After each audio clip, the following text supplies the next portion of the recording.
ये कहानी एक ऐसे बच्चे की है जिसके अंदर पैदाइशी चेस यानी कि शतरंज खेलने की कला है, लेकिन शायद उसकी जिंदगी में इससे भी बढ़कर कुछ चीजें हैं जिसे वो अपनी जिंदगी में नहीं खोना चाहता। Bollywood silver screen presenting searching for Bobby Fischer. कहानी की शुरुआत में 7 साल के एक बच्चे जॉश को दिखाया जाता है जो अपने दोस्तों के साथ अपने पिता के साथ पार्क में हाइड एंड सीक खेल रहा होता है, और जब वो अपने दोस्तों के साथ छुपा होता है तभी उसके पिता पीछे से आते हैं। जॉश वहां से भाग जाता है और एक दूसरी जगह जाकर छुप जाता है। वहां से वो पार्क के कॉर्नर में देखता है जहां पर कुछ लोग चेस खेल रहे होते हैं। जॉश को ये गेम बहुत फैसिनेट करती है, इसीलिए वहां पर खड़ा होकर उस गेम को बहुत देर तक देखता रहता है। हालांकि यहाँ पर बारिश भी हो जाती है, लेकिन फिर भी जॉश वहीं पर खड़ा रहता है। अब अगले दिन जॉश जब अपनी मॉम के साथ अपनी छोटी सिस्टर के साथ स्कूल से आ रहा होता है, उसकी मॉम बोलती है क्या तुम्हें पिज्जा खाना है। जॉश कहता है क्यों ना हम पार्क में जाएं गेम देखने के लिए। उसकी मॉम को कुछ समझ नहीं आता और उसे पार्क ले आती है, और जॉश उस जगह खड़ा हो जाता है जहां पर बहुत सारे लोग चेस खेल रहे होते हैं। ये सब के सब होमलेस होते हैं, इसीलिए इनके कपड़े, रहने का तरीका, बोलचाल का तरीका सब बहुत अजीब होता है। साथ ही साथ यहाँ पर ये जुआ भी खेल रहे होते हैं, यानी कि चेस की गेम में शर्त लगा रहे होते हैं। इसके अलावा कुछ लोग यहाँ पर ड्रग्स भी बेच रहे होते हैं। जॉश की मॉम को बिल्कुल अच्छा नहीं लगता, वो अपने बेटे को यहाँ से ले जाना चाहती है, पर जॉश इस पूरी गेम में पूरी तरह से खोया होता है। जॉश की मॉम उसे घर ले आती है, और घर आने के बाद जॉश अपने डॉल हाउस में अपने छोटे छोटे खिलौने से पूरे चेस के प्लेयर्स बनाता है। जॉश के दिल और दिमाग में चेस की गेम देखकर बहुत कुछ बदल गया होता है, और अगले दिन फिर जब वो अपनी मॉम और अपनी छोटी सिस्टर के साथ उसी रास्ते से घर जा रहा होता है तो जॉश का पूरा ध्यान उसी तरफ होता है जहाँ पर होमलेस लोग चेस खेल रहे होते हैं। वहां पर एक आदमी मैले कुचैले कपड़े पहनकर भी बैठा होता है, जिसकी चेस की टेबल के आगे लिखा होता है कि अगर कोई फोटो खिंचवाना चाहता है या चेस खेलना चाहता है तो उसे $5 पे करने होंगे। ये अपने टाइम का एक चैंपियन होता है। इसने एक बहुत बड़े चेस प्लेयर को जिसका नाम टाल था, उसे 1953 में हराया था। जॉश की मॉम उस आदमी को $5 देती है। वो आदमी बोलता है कि तुम्हारा कैमरा कहाँ है, क्योंकि उसे लगता है कि ये फोटो खिंचवाना चाहते हैं। जॉश की मॉम कहती है कि मेरा बेटा आपके साथ चेस खेलना चाहता है, और जॉश अब पहली बार चेस टेबल के आगे बैठता है। इससे पहले जॉश ने कभी भी चेस नहीं खेला, और जब वो उसके साथ खेलता है तो वो भी उतनी स्पीड से चेस खेलता है जितनी स्पीड से वो खेल रहा होता है। उस गेम में एक बार उसे चेक भी देता है। हालांकि वो आदमी कुछ ही देर में जॉश को हरा देता है, पर जॉश ने जिस तरह से गेम खेला होता है उसने वहीं पर बैठे हुए एक आदमी का ध्यान अपनी तरफ अट्रैक्ट किया होता है। वो आदमी जॉश से उसका नाम पूछता है। जॉश उसे अपना नाम बताता है। वो आदमी जॉश को बोलता है कि तुम बॉबी फिशर की तरह चेस खेलते हो। बॉबी फिशर एक वर्ल्ड चैंपियन है। यहाँ पर जॉश की मॉम भी हैरान होती है कि उसने चेस खेलना सीखा तो सीखा कैसे, क्योंकि उसे आज तक कभी किसी ने चेस खेलना नहीं सिखाया। जॉश वापस अपने घर आ जाता है, और जब उसके डैड आते तो देखते कि वहां पर चेस पड़ा होता है। वो अपने बेटे को अपने साथ चेस खेलने के लिए इनवाइट करते हैं, पर जॉश मना कर देता है। पर जब उसके डैड दोबारा बोलते हैं तो जॉश मान जाता है, पर कुछ ही देर में वो अपने डैड से हार जाता है। उसके डैड अपनी वाइफ से कहते हैं कि शायद मुझे हार जाना चाहिए था, मैंने उसकी फीलिंग्स को हर्ट किया। उसकी वाइफ कहती है कि वो जानबूझकर तुमसे हारा, वो चाहता तो तुम्हें हरा देता, वो नहीं चाहता था कि उसके पिता उससे हारे। ये सुनकर जॉश के डैड को अजीब लगता है, और ना ही वो इस बात पर यकीन करते हैं। वो अपने बेटे को दोबारा बुलाते हैं। वो कहते हैं कि एक गेम और हो जाए। जॉश की मॉम जॉश को कहती है कि तुम अपने डैड को हरा सकते हो, तुम उनकी फीलिंग्स को हर्ट नहीं करोगी। और अब इन दोनों के बीच में एक बार फिर से मैच शुरू हो जाता है। ये दोनों एक दो चालें चलते हैं, और जॉश के डैड फंस जाते हैं। उन्हें समझ नहीं आता कि उन्हें क्या करना चाहिए। इसी दौरान जॉश अपनी बहन के साथ खेलने चला जाता है, और जब उसके डैड अपनी चाल चलते हैं और जॉश को बुलाते हैं, जॉश आता है और तुरंत ही अपने प्लेयर को मूव करके वहां से निकल जाता है। ये देखकर उसके डैड हैरान हो जाते हैं। वो एक बार फिर से गेम में फंस चुके हैं। जॉश टेलीफोन पर किसी से बात करना शुरू कर देता है। वहीं जॉश के डैड बहुत देर बाद अपनी चाल चलते हैं। वो एक बार फिर से अपने बेटे को बुलाते हैं। जॉश भागता हुआ आता है और पहले की तरह अपने प्लेयर को मूव करके वहां से निकल जाता है, और एक बार फिर से जॉश के डैड गेम में फंस चुके हैं। जॉश अब बाथ-टब में नहा रहा होता है, और उसके डैड बहुत देर सोचने के बाद अपनी चाल चलते हैं। वो अपने बेटे को बोलते हैं कि अब तुम्हारी बारी है। जॉश वहीं से बोलता है क्या आपने अपने पॉन को आगे बढ़ाया, यानी कि प्यादे को आगे बढ़ाया। उसके डैड कहते हैं कि हाँ। जॉश एक बार फिर से वहीं से कहता है कि मेरे हॉर्स को मेरे किंग के आगे रख दो। उसके डैड ऐसे ही करते हैं। जॉश वहां से कहता है क्या अब हम बाहर जा सकते हैं। उसके डैड कहते हैं कि अभी गेम खत्म नहीं हुई। जॉश कहता है कि गेम खत्म हो चुकी है, और जब उसके डैड ध्यान से देखते हैं तो वो इस गेम को हार चुके होते हैं। इससे पता चलता है कि चेस में जॉश का माइंड कितना शार्प है, क्योंकि वो चेस बोर्ड को देख भी नहीं रहा था, फिर भी उसे पता था कि कौन सा प्लेयर कहां पर है। वहीं अब जॉश लगातार पार्क में चेस खेलने जाना शुरू कर देता है। वो उसी आदमी के साथ ज्यादा चेस खेलता मिलता है जिसने उसकी मॉम को कहा था कि ये बॉबी फिशर की तरह चेस खेलता है। इस आदमी का नाम विनी होता है। विनी के चेस खेलने का तरीका बहुत अलग होता है, बहुत अग्रेसिव खेलता है और यही तरीका वो जॉश को भी सिखाता है। वहीं अब जॉश के पिता भी चाहते हैं कि जॉश एक प्रोफेशनल चेस प्लेयर बन जाए, इसीलिए वो एक चेस कोच के पास जाते हैं जिसका नाम होता है ब्रूस पेंडोल्फनी। ये अपने टाइम पे एक बहुत अच्छा प्लेयर था। जॉश के पिता कहते हैं कि मैं चाहता हूं कि आप मेरे बेटे को सिखाएं, लेकिन वो साफ साफ मना कर देता है। यहाँ पर जॉश भी होता है और जब ब्रूस उसे खेलते हुए देखता है तो समझ जाता है कि ये अच्छा प्लेयर है।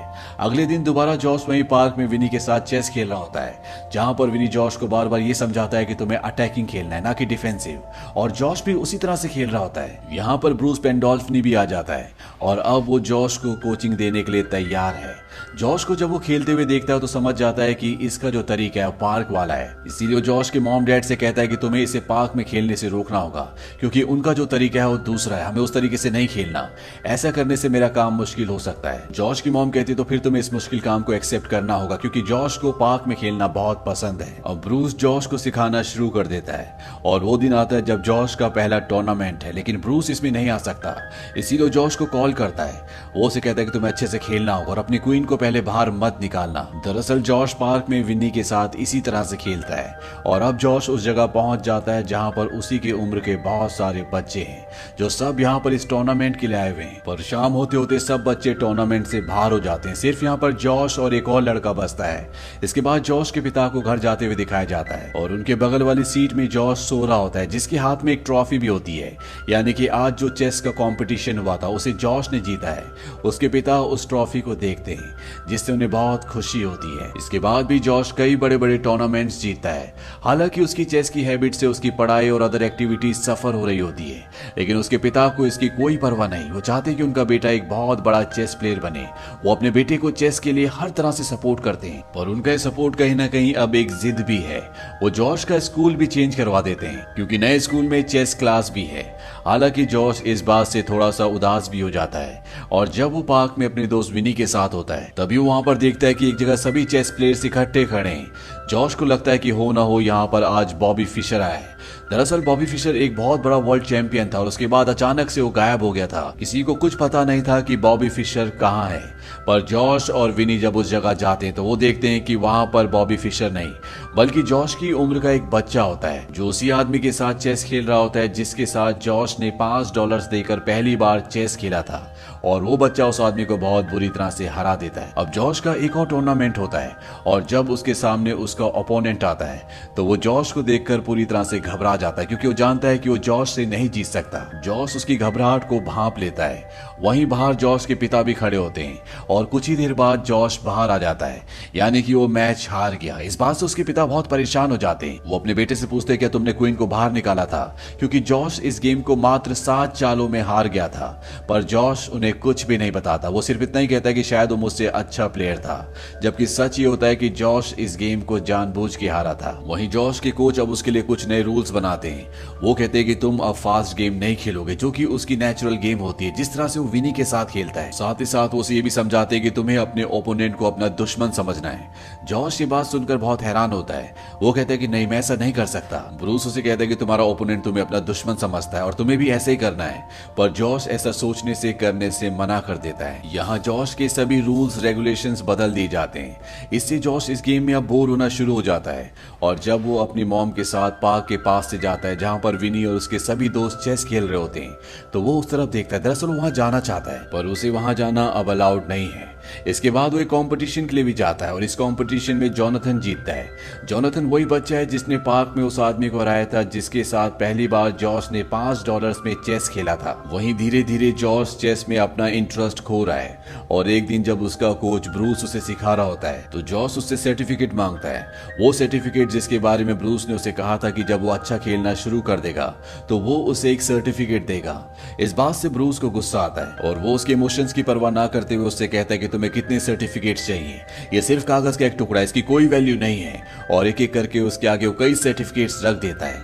ये देखकर जॉश की मॉम वहां पर आ जाती है और वो ब्रूस को कहती है कि मेरे घर से निकल जाओ, क्योंकि कहीं ना कहीं वो उसके बच्चे को इमोशनली हर्ट कर रहा होता है। ब्रूस वहां से चला जाता है। हालांकि जॉश के पिता भी चाहते हैं कि ब्रूस जॉश को ट्रेनिंग दे, पर जॉश की मॉम नहीं चाहती। वो अपने पति से कहती है कि अगर मेरे बेटे को किसी ने भी बदलने की कोशिश की तो मैं उसे तुमसे हमेशा के लिए दूर ले जाऊंगी। जॉश के पिता को भी अब कहीं ना कहीं एहसास हो जाता है कि वो गलत है। अगले दिन जब वो रूम में जाते तो वहां पर जॉश बैठा होता है और वो अपनी नोटबुक में चेस की सभी कैलकुलेशन कर रहा होता है कि कौन से मूव से कितने पॉइंट्स मिलते हैं। जॉश के पिता कहते हैं कि तुम ऐसा करने की जरूरत नहीं है। जॉश कहता है कि नहीं, मुझे करना होगा क्योंकि मुझे जीतना है। और जॉश के पिता जानते हैं कि ऐसा सिर्फ वो उनके लिए करना चाहता है, उन्हें खुश करने के लिए करना चाहता है।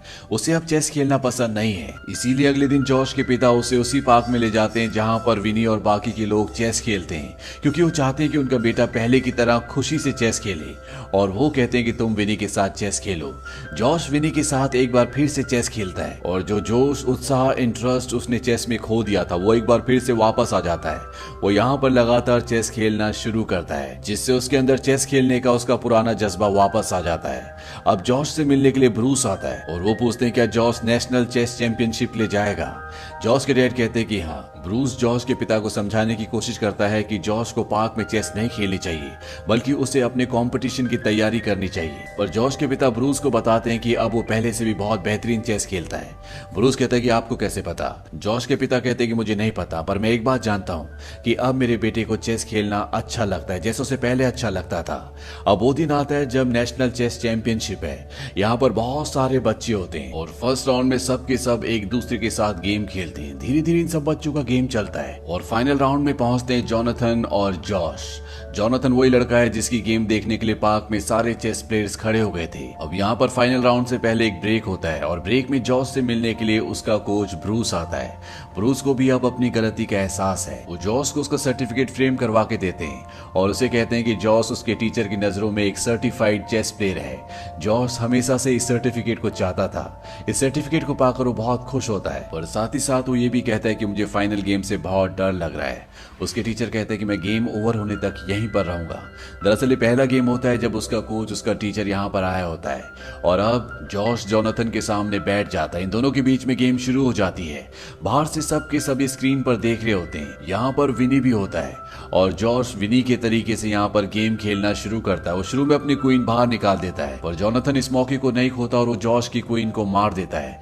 इस बात से उसके कोच और उसके पिता दोनों बहुत डिसअपॉइंट हो जाते हैं। उन्हें लगता है कि अब जॉश गेम हार चुका है। वहां पर विनी भी होता है। जॉश की मॉम विनी से पूछती है क्या गेम खत्म हो चुकी है। विनी कहता है कि ऐसा कुछ नहीं है, जॉश ने जानबूझकर किया है। और इसके बाद जॉश और जोनाथन कई चालें चलते हैं और कुछ ही देर बाद जॉश उसकी भी क्वीन को मार देता है। यानी कि अब गेम बराबरी की हो गई है। ये दोनों की दोनों कई चालें चलते हैं और इन दोनों के कई प्लेयर्स अब गेम से बाहर हो चुके हैं, यानी कि वो मारे जा चुके हैं। और गेम में एक पल ऐसा आता है जब जॉश पूरी तरह से शांत हो जाता है। उसे अपने टीचर, अपने कोच ब्रूस की वो बात याद आती है कि तब तक कोई भी चाल मत चलना जब तक तुम्हें गेम समझना है। बाहर से ब्रूस भी गेम को देख रहे होते हैं और समझ जाते हैं कि अगर जॉश चाहे तो वो इस गेम को जीत सकता है, लेकिन इसके लिए उसे बहुत आगे तक देखना होगा। और यहाँ पर जॉश को कुछ समझ में नहीं आ रहा होता। वो बहुत देर तक गेम को ध्यान से देखता रहता है और इसके बाद वो जोनाथन की तरफ अपना हाथ बढ़ाता है, यानी कि वो इस गेम को ड्रॉ करना चाहता है। वो जोनाथन को कहता है कि तुम इस गेम को हार चुके हो, अगर तुम चाहो तो इस गेम को ड्रॉ करके हम चैंपियनशिप को शेयर कर सकते हैं। पर जोनाथन ऐसा करने से मना कर देता है और अब ये दोनों चाल चलना शुरू करते हैं और एक एक करके एक दूसरे के सभी प्लेयर्स को खत्म कर देते हैं। और अब चेस बोर्ड में दोनों का किंग और एक एक पॉन बचता है। ये दोनों अपने अपने पॉन को आगे बढ़ाकर वजीर को जिंदा करना चाहते हैं। सबसे पहले जोनाथन एंड तक पहुंच जाता है, उसका वजीर गेम में वापस आ जाता है। पर अगली चाल में जॉश भी अपने पॉन को आखिरी तक पहुंचा देता है और जैसे उसकी क्वीन यानी कि वजीर गेम में वापस आता है तो वो उस लाइन में होता है जहां पर जोनाथन का किंग है, यानी कि उसे चेक है, इसीलिए उसे किंग को हटाना होगा। और उसी लाइन में आगे उसकी क्वीन होती है। जैसे जोनाथन अपने किंग को हटाता है, जॉश उसकी क्वीन को एक बार फिर से गेम से बाहर कर देता है और इस तरह से जॉश इस चैंपियनशिप को जीत जाता है। और अंत में हमें दिखाया जाता है कि जॉश अपने छोटे से दोस्त के साथ वॉक कर रहा होता है। जॉश के माँ बाप उसे बहुत ही प्राउडली देख रहे होते हैं। जॉश अपने दोस्त को कहता है कि जब मैं तुम्हारी एज का था तब मैं तुम्हारे जितना अच्छा प्लेयर नहीं था। दरअसल वो अपने दोस्त का उत्साह बढ़ा रहा होता है और यही एक चीज होती है जो जॉश को दूसरे लोगों से, दूसरे प्लेयर से पूरी तरह से अलग करती है।